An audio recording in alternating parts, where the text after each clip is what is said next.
Satanás pensó que los que no nos hemos ido, que íbamos a estar amarrados todo el tiempo.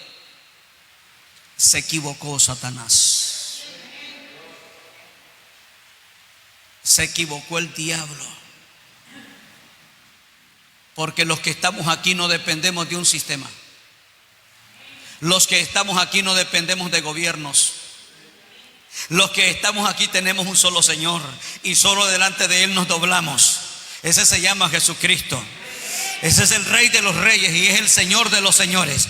No hay ningún otro Señor sobre nosotros. No existe ninguno que pueda dominar, doblegar, subyugar el espíritu de una persona que tiene como Señor a Jesucristo. No hay nadie en el mundo que pueda doblegar a alguien así.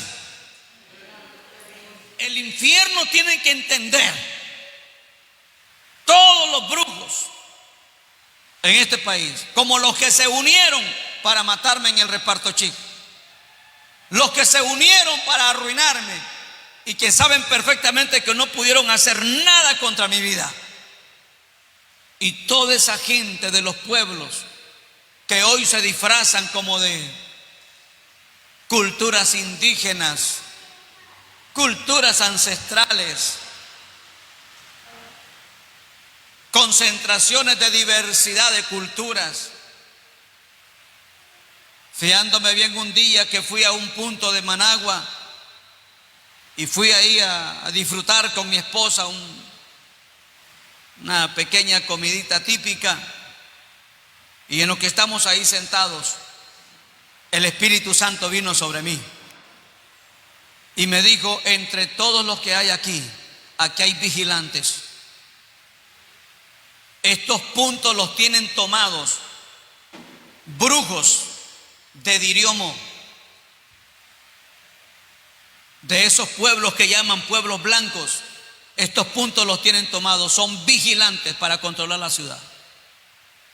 Y yo estaba allí en ese momento. De momento dije: Dios mío, linda, ¿a qué hora me metí aquí? Y después dije: gracias, Señor, por darme la oportunidad de haber venido aquí. Porque solo estando en el lugar entendí por discernimiento de espíritu el movimiento satánico que hay. Ahí están, y voy a decirlo en buen nicaragüense, parecen dundos. Pareciera que no quiebran ni un solo plato. Y ahí están. Puntos estratégicos en la capital siendo controlados por brujos que te venden una comidita típica, que te venden un atolito, que te venden una guirila, que te venden cositas así, y son gente controlando la ciudad desde un nivel espiritual que no lo podría entender nadie a menos que tenga discernimiento de espíritu. Probablemente inclusive sea criticado por esto que estoy diciendo, pero lo que Dios revela, aunque no está documentado en ningún libro, el día que las cosas comienzan a salir a luz se dan cuenta y dicen: ¡ah! Ya lo había hablado Dios, ya lo había dicho Dios a través de su siervo. Es necesario que entendamos, como lo dije desde el 2005, lo seguí diciendo en el 2006, lo seguí diciendo en el 2007 y lo sigo diciendo en el 2021. Hay lugares que han sido consagrados para que los demonios controlen. Se ha estado usando mucho ocultismo y cosas que parecieran normales, pero se han estado utilizando la brujería. Voy a hablar en macro. El ocultismo es muy astuto. ¿Quién diría que a nuestros templos, iglesias que representan un peligro para el infierno, a nuestras iglesias han llegado satanistas a hacerse miembros, queriendo membresía? ¿Y que de dónde viene? Es que yo me congregaba en tal parte y que de repente no sé qué situación se dio y entonces vine aquí. La realidad es que usted es un hombre de Dios, usted sí es un siervo de Dios, usted tiene una palabra de Dios, usted tiene una unción, hay un respaldo y que no sé qué, que no sé cuánto. Mentira del diablo. No mentira que hay un respaldo, sino mentira para poder infiltrarse. Y algunos pastores de tontos, sin entender, sin discernir, de repente hasta cargo les están dando a esos diablos. Aquí han sido descubiertos los que han venido con todas esas falsedades, con esas caritas de oveja, y son diablos encarnados. Y aquí no va a tomar lugar ningún hijo de Satanás y no va a poder hacer nada. Me recuerdo una palabra que me daba el Señor hace unos meses y ya comencé a hablar al respecto, y digo: todo aquel que venga aquí enviado de Satanás tiene dos cosas: o se arrepiente o se va a morir y se va a ir al infierno. Pero no voy a permitir que te toquen. Y háblalo y díselos, porque ciertamente el Señor está conmigo. Necesitamos conexiones con gente que realmente discierne. Necesitamos conexiones con gente que no ha cerrado sus ojos a la realidad. Necesitamos conexiones con gente que no ha vendido su conciencia. Eso necesitamos. Anani fue la conexión con Nehemías. Anoche Dios está uniendo gentes con el espíritu de Nehemías. Dios está uniendo gente con la voluntad y con la investidura, con el poder, para poder provocar cambios en toda una nación. Y no estamos atacando ninguna esfera política. El que lo malinterprete, que lo malinterprete. Nosotros estamos atacando al diablo que ha hecho con esta nación lo que se le ha antojado hasta este día. Dije al inicio de esta administración, desde que se dejaron de hacer los días de humillación, no sé, Pastor Jorge, si usted recuerda, los días de humillación en la Plaza de la Revolución. Año con año hacíamos días de humillación por la nación.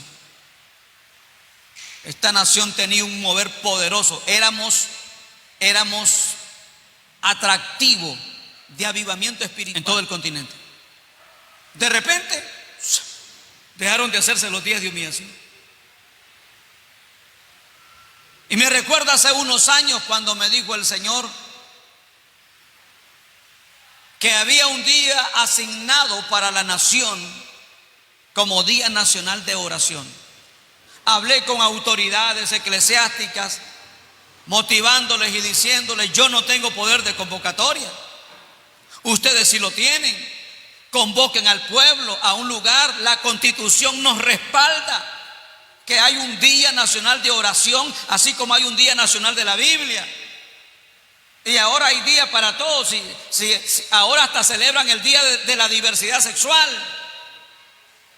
¿Y por qué, si esa sociedad entorpecida por el diablo, ofendiendo a Dios, por qué, si ellos celebran su día, por qué los cristianos no celebramos nuestro día de intercesión? ¿Cuál es el miedo que le tienen al diablo o a los sistemas de gobierno? Nos asiste la Constitución de la República, que en el mes de mayo es el mes donde hay un día, si no me equivoco, es 5 o 6 de mayo, que es el Día Nacional de Oración, aprobado por la Asamblea Nacional de esos días. Creo que fue por el 90 y... déjeme ver, como por el 2003 creo que fue que se aprobó. Desde que se dejó de hacer eso, cayó una nube de demonios. ¿Por qué? Porque en el mundo espiritual, cuando la iglesia deja de hacer lo que debe hacer, entonces Satanás hace todo lo que se le antoja. Tiene que haber alguien que despierte las conciencias de la gente. Siempre ha sido así. Y esa gente que siempre despertó la conciencia del liderazgo, fueron gente perseguida, fueron gente encarceladas, algunos hasta los asesinaron. Uno tiene que estar claro que se enfrenta a fuerzas espirituales más allá de lo normal. Y créanme, me costó decidir hacerlo. Se los confieso como pecado para vergüenza mía. Me costó decidir hacerlo. Porque hay gente que cree que al hacer esto es que le estamos volando al gobierno. Yo no necesito volarle al gobierno, a quien necesito volarle es al diablo. A quien le lanzo todos estos misilazos es al infierno. Me tiene sin cuidado el gobierno de turno. Porque esta nación no le pertenece a él, le pertenece al Señor. Y él lo sabe perfectamente, entonces no hay por qué temer al decir la verdad. Ahí está el decreto. Y el pastor Jorge me está pasando el decreto del día de oración. Vamos a hacer una pausa y volvemos, dice la señora. Dice: decreto que declara de día de oración nacional, decreto número 41-2003, aprobado el 13 de mayo del 2003, ¿ves que ahí está? Publicado en la Gaceta Diario Oficial número 90 del 16 de mayo del 2003. El presidente de la República de Nicaragua, considerando que los nicaragüenses somos un pueblo con fe y que se necesita la oración como se necesitan los alimentos, y que en un camino ecuménico podemos rezar juntos con respeto de las legítimas y diferentes creencias del pueblo nicaragüense, en uso de las facultades que le confiere la Constitución Política, decreta: 1, artículo 1, declarar el segundo domingo del mes de mayo de cada año día de oración nacional. Pero ahí está. Entonces yo hablé con autoridades eclesiásticas que por qué no se promovía el Día Nacional de Oración. Yo les dije: yo no tengo poder de convocatoria. Si yo tuviera el poder de convocatoria lo hago, pero yo no represento ninguna denominación. Los que tienen cargos ejecutivos, eso sí representan denominación, porque tienen poder generalísimo de apoderados, de administradores, pero yo no. Y oído sordo. Entonces, oído sordo. Y lo voy a decir para que hagan algo las autoridades eclesiásticas. Si no lo hacen los líderes denominacionales, lo voy a hacer en el nombre del Señor. Que me siga el que me quiera seguir a orar siempre por este país. Que me siga el que me quiera seguir para orar por nuestras autoridades. ¿Qué de malo tiene interceder por los que nos gobiernan?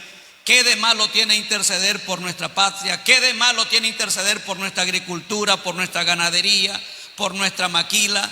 ¿Qué de malo tiene orar por los conflictos sociales? ¿Qué de malo tiene orar por los poderes del Estado, por las instituciones del Estado? ¿Qué de malo tiene?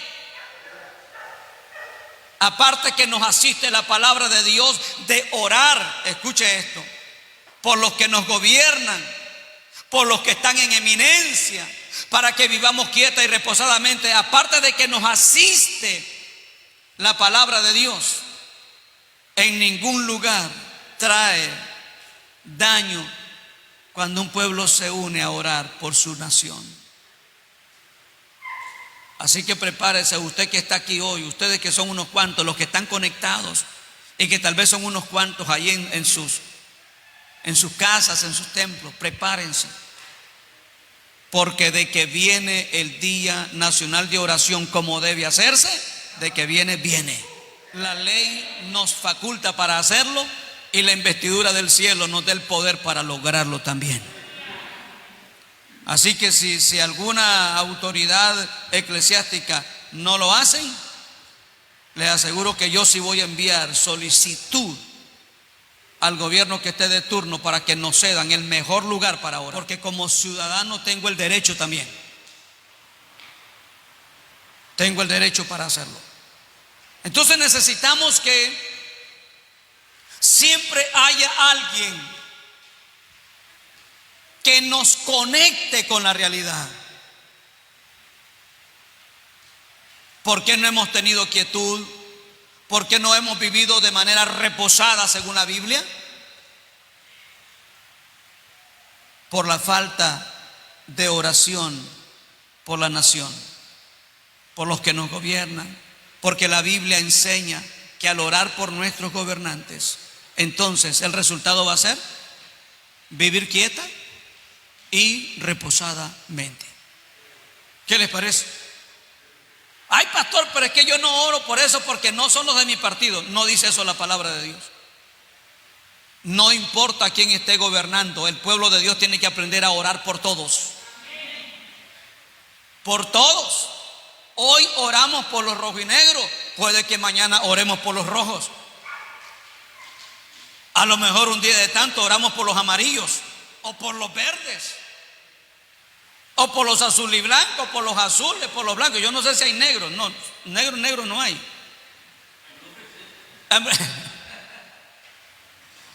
Pero vamos a orar siempre por todos. Esa es nuestra responsabilidad. Pero alguien tiene que despertarnos. Alguien tiene que conectarnos con esa realidad. Y es por eso que hoy iniciamos esos 21 días de ayuno a favor de Nicaragua. Que Dios tenga misericordia de Nicaragua. Aleluya. Y nos extienda su mano. Hay unos que de repente ahí se ponen a hablar y a levantarse y decir, porque como dijo alguien por ahí, pues andan buscando qué chuparle al hueso todavía. Hay unos que se levantan con intereses políticos y no está malo que lo hagan, la Constitución se los aprueba también. Cualquier ciudadano puede discrepar con cualquiera que está de turno y la Constitución se lo respalda. Pero voy al punto de que hay quienes se levantan por intereses políticos, no por un interés genuino por la nación, no porque realmente quieran ayudar a la nación. Y no estoy aludiendo a ninguna persona, estoy hablando en general. De repente uno tiene, pastor, que aclarar cosas así, ¿verdad? Porque le está volando a los, ¿cómo es que le llaman? Los azul y blancos. No. No le estoy volando a nadie aquí con esto que estoy diciendo. Pero estoy diciendo de que una de las cosas que puede impulsarnos a orar por nuestro país, a orar por la situación de nuestra nación, es exactamente tener un interés genuino por el pueblo. ¿Qué es lo que hacen los políticos siempre en sus campañas? Cuando están queriendo el voto. No se los decía yo allá por iniciando los años 2000. Allá andan por los barrios, hasta besan a las viejitas. Le chinean a los niños, todos caretos. Oye, este candidato, qué buen candidato. Después ni se acuerdan, ni tienen conciencia que existís. Interés solo por el voto para llegar a tener una posición o por lo menos una casilla en el Parlamento. Un interés genuino por el pueblo. Lo primero a que te va a llevar es a orar por ese pueblo. Aunque así el mundo no lo reconozca, aunque así no te den créditos. A mí me tiene sin cuidado que no den crédito a lo que estoy haciendo. Ni me importa eso. Pero yo sé que Dios sí sabe, está viendo y está oyendo lo que estamos haciendo. Y de Él vendrá nuestra recompensa. Ningún problema que las religiones, que las denominaciones no lo reconozcan. No hay ningún problema. Si al fin de cuentas yo ya sé que no soy de agrado para una gran cantidad de denominaciones aquí en Nicaragua. Así que no me interesa agradar a las denominaciones. Y posiblemente por esto vaya a aplicárseme la ley del aislamiento o del silencio. No hay problema. No estoy buscando agrado de ningún clero, ni evangélico, mucho menos católico. Enemigos de la palabra de Dios, porque si predicaran la palabra de Dios no estuvieran haciendo lo que hacen. No quiero aprobación de nadie. Pastor, ¿y usted cree entonces que no tenga la razón lo que dice el monseñor tal y el obispo tal y que no sé qué? Mientras no prediquen la palabra de Dios, son sacerdotes falsos según la Biblia. El profeta que no se para con su función ministerial de profeta para señalar la injusticia, la inmoralidad y hablar la verdad, por mucho nombre que tenga, es un falso profeta, consentidor y cómplice de injusticias y de inmoralidades, mercantilistas y mercenarios. Por eso es que usted debe entenderme. Yo no estoy para agradar a nadie más que a Dios. No estoy más para hablar la palabra que recibo de Dios, y sencillamente que Dios tenga misericordia de mí. Un interés genuino por este pueblo no nos hará buscar casillas políticas, ni mucho menos buscar fama o aprobaciones humanas. Un interés genuino por el pueblo nos va a llevar a interceder hasta verlo bendecido, hasta verlo libre de toda influencia del mal. Si logramos que el mal sea reprendido en esta nación, las cosas van a cambiar en todos los planos de la vida, de la existencia de esta nación. Si logramos hacer el trabajo que Dios nos ha enviado de atacar y de echar fuera a los demonios, una nueva cara viene para Nicaragua, se lo aseguro. Y algunos a veces dicen, y esto tendrá que ver con cambio de gobierno. No me interesa.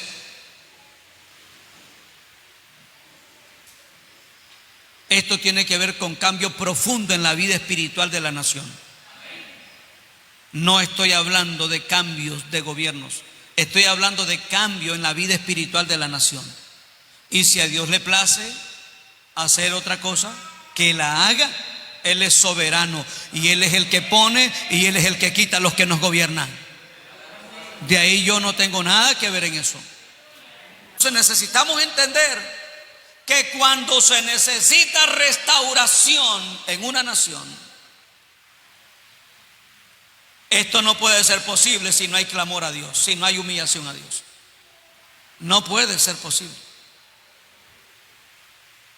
El cuarto, no podemos cerrar nuestros ojos a la realidad espiritual que vivimos. Solo le voy a mencionar unas cuantas cositas que en el libro que estoy escribiendo yo lo menciono en el primer punto, en la conexión con Anani. Ahí yo lo menciono, solo para que vea cuál es la condición espiritual. ¿Sabía usted que no hay pueblo en Nicaragua donde no veneren a un muñeco mudo, ciego, sordo, que no puede tocar ni puede caminar, y por eso tienen que echárselo a tuto para andarlos en procesión? ¿Sabía usted que no hay pueblo en Nicaragua que no se haga eso?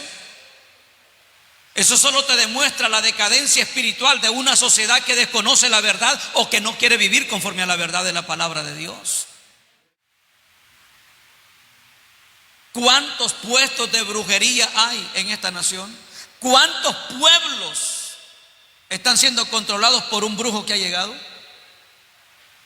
¿Cuántos símbolos satánicos están siendo usados desde las esferas gubernamentales? Esa es la realidad espiritual que vivimos. Indígenas asesinados, mujeres asesinadas, accidentes mortales por todas partes. Búsquele el norte, el sur, el este, el oeste, en montañas, en ciudades. Accidentes mortales todos los días. Desaparecidos. Casi todos los días se habla de alguien desaparecido. Están muriendo nuestros hermanos aún fuera del país. A algunos los están matando.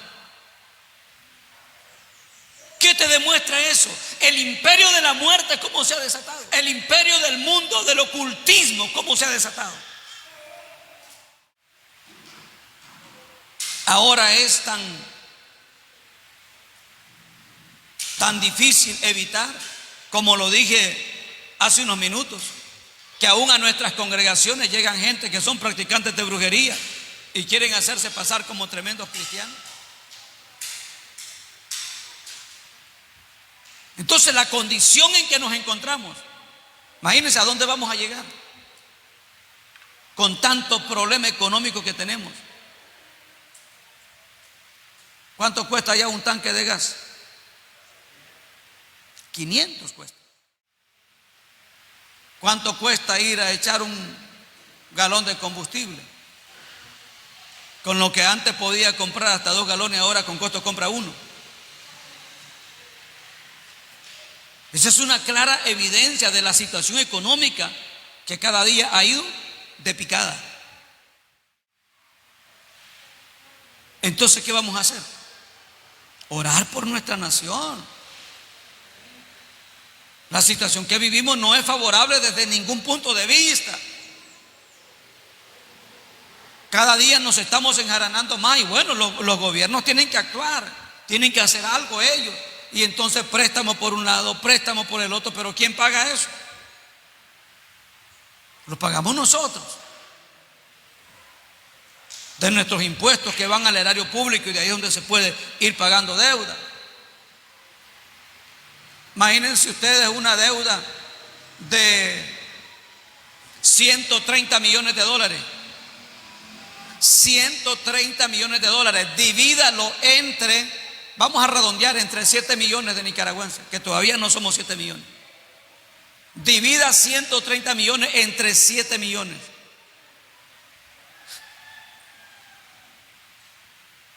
¿Usted sabe a cuántos millones va a salir que le debe usted a la comunidad internacional? Algunos no piensan en eso. Cada cabeza de nicaragüense ya está vendida a la deuda externa. No vamos a exagerar, solo por redondear cifras. Supongamos que el préstamo es de 70 millones, la mitad. Divide 70 millones entre 7 millones. ¿Sabe cuánto es? ¿Está haciendo la ecuación? Para que vea cuánto usted y yo le debemos a la comunidad internacional. No es posible que cerremos los ojos a esa realidad. Debemos clamar al Dios de los cielos que nos ayude. Que nos ayude. En parte algunos gobernantes no tienen la culpa. 7 millones multiplicado por 10 son 70 millones. Entonces 140 millones son 20. Entonces estamos hablando que cada uno ya le debe a la comunidad internacional 20 dólares. Y no crean que son 130 millones. Hay préstamos hasta de 300 millones. Hay préstamos que son multimillonarios. Y la gente no lo entiende todavía. Es como ahorita con la administración que tiene el señor Bukele en El Salvador. Son millones de millones de millones de millones por un lado y del otro para hacer todo lo que están haciendo. Pero el pueblo que no capta, no se da cuenta de que esos millones tiene que pagarlos con sus impuestos. Y por eso es que pasa un gobierno y el país tiene deuda, viene otro gobierno y pasa y el país sigue en deuda. Ante esa realidad no nos podemos cegar. Debemos entender la realidad que vive nuestra nación. Hay una tasa de desempleo exorbitante, miles de gente abandonando el país porque han perdido sus esperanzas, pero nosotros no las hemos perdido todavía, porque nuestra confianza está en el Dios de los cielos. Nuestros pequeños negocios, si se puede decir así, van a fructificar. A pesar de que algunos se quejan que no hay trabajo, que esto y lo otro, van a tener sus trabajitos, porque el pueblo de Dios depende del Señor y el Señor nos va a bendecir. Esa enchiladita que se vende, ese fresquito que se vende, esa ropita usada que se vende, Dios va a usar todos los medios posibles para que su pueblo sea bendecido. Pero no podemos cegarnos a la realidad de ver gente que no tiene un techo, de ver gente que duerme en cartones. No podemos cegarnos a la realidad que vemos, donde hay gente que dice: yo hoy no vendí nada, ni tan siquiera para el abono, no pude pagar el abono de este día. Entonces ahí esa condición, los hospitales colapsados. Las medicinas que tenemos nosotros son medicinas, ¿cómo diría esto? Super, hiper, mega, ultra, gigantescamente comerciales. Las medicinas que nos están dando son medicinas que se hallan en cualquier mercado. Y no es que quizás el gobierno no quiera hacer algo más, no, es que no hay para hacerlo. Entonces tenemos que orar por la economía de nuestro país. No sé si usted me copia bien el mensaje. Hay que orar por la economía del país. La situación que vivían los que quedaron allá en Jerusalén era una situación de pobreza, de miseria. ¿Dónde queda que una persona gana 7,000 córdobas al mes, pero la canasta básica vale 13 o 14,000 córdobas? 14. ¿Qué hace una persona si gana 7,000 córdobas al mes y su canasta básica vale 14,000? El que cierra sus ojos a esa realidad, entonces, Dios mío lindo, yo no sé en qué mundo anda. Tenemos que orar por la situación económica de nuestro país. Ahorita ya se nos aproximan las elecciones. Hay que orar para que Dios nos dé un auxilio. Esto está feo. Ya parte de la comunidad internacional dijo que desconocían los resultados de estas elecciones. Y entonces, ¿a dónde vamos a parar? Si los que debieran apoyarnos las desconocen, ¿cómo hacemos? Y puede que alguien me critique y diga: ¿y qué, pastor? Entonces usted las va a reconocer. No, yo no soy Consejo Supremo Electoral. Pero estoy hablando que algo tiene que hacerse. ¿Y qué es ese algo? ¿A qué me refiero con ese algo? A orar para que Dios nos ayude con este problema. Este problema ya se salió de las manos de la esfera gubernamental. Este es un asunto que el diablo está confundiendo, está trayendo caos, está trayendo zozobra para que el país